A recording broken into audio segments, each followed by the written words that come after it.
जय भीम, नमो बुद्धाय साथियों। मैं गोविंद कुमार, जनपद देवरिया से।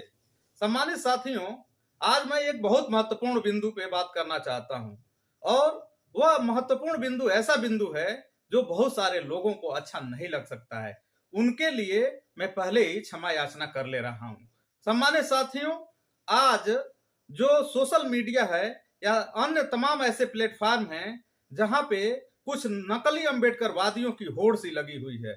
मुझे यह कहना इसलिए मजबूरी हो जा रहा है क्योंकि समीक्षा करना जरूरी है कि क्या उनके गलत बयानबाजी से मिशन मूवमेंट आगे बढ़ रहा है या पीछे जा रहा है। मान्यवर कांसीराम साहब इस बात को कहते हैं कि अपने भी कार्यों की समीक्षा होनी चाहिए और दुश्मन के भी कार्यों की समीक्षा होनी चाहिए। जब हम मान्यवर कांसीराम साहब के सोच पे खरे उतरने का प्रयास करते हैं और जो समीक्षा करते हैं तो नकली अम्बेडकरवादियों को गलत बयानबाजी के वजह से समाज गलत दिशा मिल रहा है। उससे अम्बेडकरवाद, फूले साहू और अम्बेडकर का मिशन, बुद्ध का मिशन पीछे जाता हुआ दिखाई दे रहा है। बाबा साहब कहते हैं बुद्ध और मार्क्स का साध्य अर्थात लक्ष्य एक है किंतु साधन अलग अलग हैं। बुद्ध ने जो साधन अपनाए वे स्वेच्छापूर्वक अनुसरण करने के हैं जो मनुष्य की नैतिक मनोवृत्ति को परिवर्तित करने के लिए थे, किंतु साम्यवादियों द्वारा अपनाए गए साधन हिंसा और सर्वहारा वर्ग की तानाशाही का है।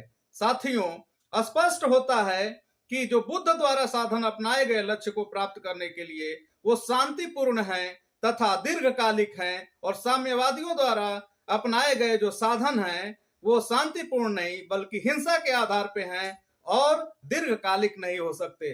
बाबा साहब डॉक्टर अंबेडकर ने दोनों को की समीक्षा करके इस बात को एकदम स्पष्ट करने का काम किया है।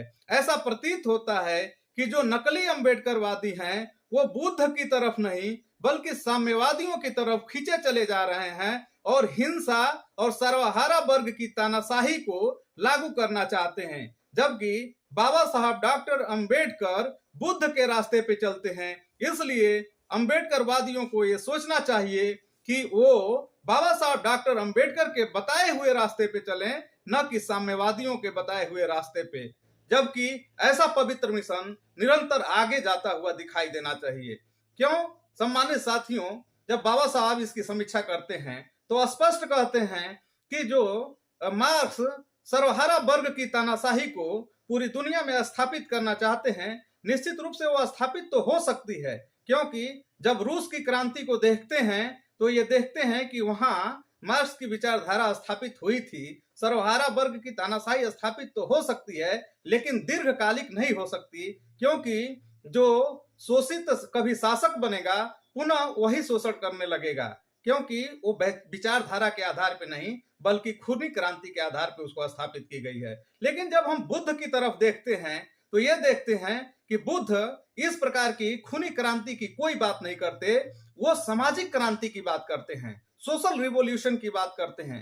कैसी सामाजिक क्रांति? ऐसी सामाजिक क्रांति जो विचारधारा के आधार पे आए। उसी चीज को बाबा साहब डॉक्टर अंबेडकर कहते हैं कि ये जो सामाजिक क्रांति है वो कैसे आएगी।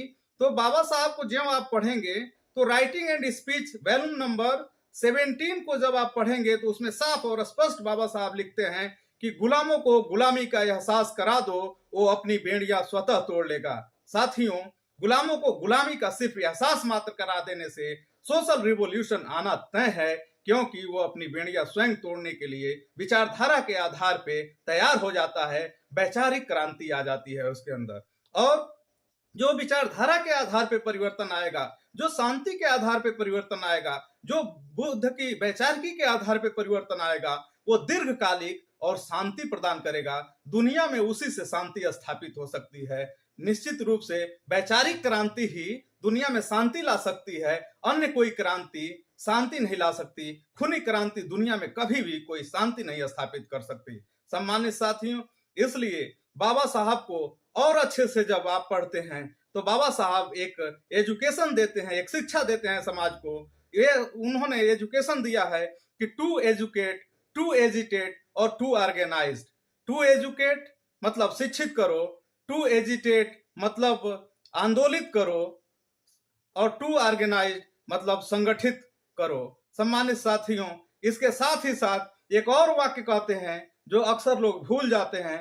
वो कहते हैं कि नेवर लूज योर होप, अपनी आशा को कभी समाप्त न होने देना, अपनी आशा को कभी मरने न देना। यानी आशा को समाप्त न करते हुए मिशन मूवमेंट के लिए निरंतर कार्य करना है। निश्चित रूप से फूले साहू अंबेडकर का जो मिशन है एक पवित्र मिशन है, और पवित्र मिशन होने के नाते यदि हमारे लोगों ने, हमारे चाहने वालों ने और बहुजन समाज के जिम्मेदार लोगों ने इस कारवां को आगे बढ़ाने का काम किया, वास्तविक अंबेडकरवादियों ने यह ठान लिया, तो निश्चित रूप से सही विचारधारा को लोगों तक ले जा करके और एक सोशल रिवॉल्यूशन ला सकते हैं। और एक न एक दिन मैं दावे के साथ कहता हूं कि फूले साहू और अंबेडकर की विचारधारा भारत में नहीं बल्कि पूरी दुनिया में स्थापित होगी।